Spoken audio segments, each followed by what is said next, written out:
Welcome to the Hey Gen podcast. Today, we're diving deep into H.P. Lovecraft's chilling tale, Dagon. Let's get started. I'm so excited to talk about this one. So, what's the basic premise of Dagon again? Well, it follows a narrator who's a former merchant marine officer during World War I. Right. After escaping capture by a German sea raider, he finds himself adrift in the Pacific Ocean. That's already intense. Then what happens? So, he wakes up one day to find that the ocean floor has risen, and he's surrounded by this vast expanse of black, slimy mud filled with decaying sea creatures. It's this surreal and terrifying landscape. I can only imagine the horror. How does Lovecraft describe the setting? Oh, his descriptions are incredibly vivid. He talks about the oppressive silence and the nauseating stench of rot. It's like the environment itself is haunting him. The setting almost becomes a character in its own right. Exactly. It's like, the landscape mirrors his descent into madness. Right. The more he explores, the deeper he falls into insanity. So what prompts him to keep exploring this horrifying place? Well, he spots this distant mound or hill and decides to trek towards it, hoping to find answers or a way out. It's a mix of curiosity and sheer desperation. And when he gets there, he finds the monolith, correct? Yes! He discovers this massive stone monolith covered in strange hieroglyphs and carvings of monstrous sea creatures. Wow. It's a pivotal moment that pushes him over the edge. The carvings depict these, fish-like humanoids, right? Yeah, they're grotesque entities with both human and fish characteristics. The artwork suggests some ancient civilization worshipping sea deities. Do you think these creatures are meant to represent actual beings or just his hallucinations?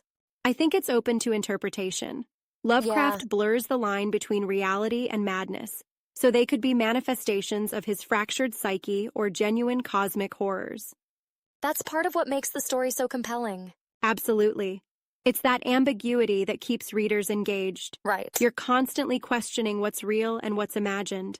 After he sees the monolith, that's when he encounters the creature, right? Exactly. This gigantic, horrifying creature rises from the depths and embraces the monolith. The sight is utterly terrifying that it drives him into madness. Do you think the creature is Dagon himself? It's possible. Lovecraft often references ancient deities, but it could also be a deep one or another entity from his mythos. Or maybe it's just a hallucination brought on by stress and isolation? Exactly. The story leaves it ambiguous. Yeah. Is he truly witnessing cosmic horrors, or is his mind unraveling? That uncertainty adds to the overall dread. It really does. It's like, the fear of the unknown amplified. Right. We fear what we can't understand or explain. Speaking of fear, the narrator's morphine addiction is a significant aspect. Yes, his reliance on morphine raises questions about his reliability. Is he using it to escape reality, or is it distorting his perception? It could be a bit of both. Definitely. His addiction adds another layer to the story. Yeah. It symbolizes his desire to escape from the horrors he's experienced. It's interesting how Lovecraft delves into the psyche of his characters. Absolutely. The first-person narrative immerses us in his troubled mind. Right. We feel his fear, confusion, and desperation firsthand. But do you think Lovecraft's writing style, with its dense descriptions, can be challenging for modern readers? Well, his language is certainly rich and, elaborate.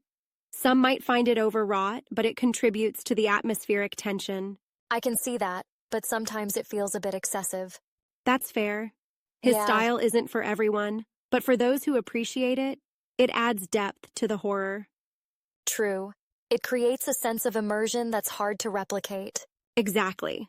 The detailed prose pulls you into his eerie worlds. Right. You almost feel the oppressive atmosphere yourself. So, back to the story. What do you make of the ending? The ending is haunting. The narrator is convinced that the creature is coming for him, and as he hears something approaching, he decides to end his life. Do you think something was actually there? It's ambiguous. It could be his paranoia manifesting, or perhaps the creature truly is pursuing him. Yeah. Lovecraft leaves it open-ended intentionally. That lingering doubt is chilling. It really is. It's like the horror extends beyond the pages. It stays with you after you've finished reading. That's a hallmark of effective horror storytelling. Absolutely. Lovecraft was a master at creating enduring unease. His themes are timeless. Do you think Dagon is a good introduction to his work? I do. It's one of his earlier pieces and encapsulates many of his signature elements. It's concise but impactful. Plus, it sets the stage for the wider Cthulhu mythos. Exactly. It introduces concepts he explores more deeply in later works. Right. It's like a gateway into his universe. You know, even though it was written over a century ago, it still resonates today. Definitely. The themes of existential dread and the unknowable are still relevant. It taps into fundamental human fears. Maybe that's why Lovecraft's stories continue to captivate audiences. I think so. His exploration of cosmic horror is unmatched. Yeah. He delves into the insignificance of humanity in the vast universe. It's humbling and terrifying at the same time. Exactly. It's that mix of awe and fear that defines Lovecraftian horror. It forces us to confront uncomfortable truths. So any final thoughts on Dagon? Just that it's a must-read for anyone interested in horror literature. It's a seminal work that showcases Lovecraft's brilliance.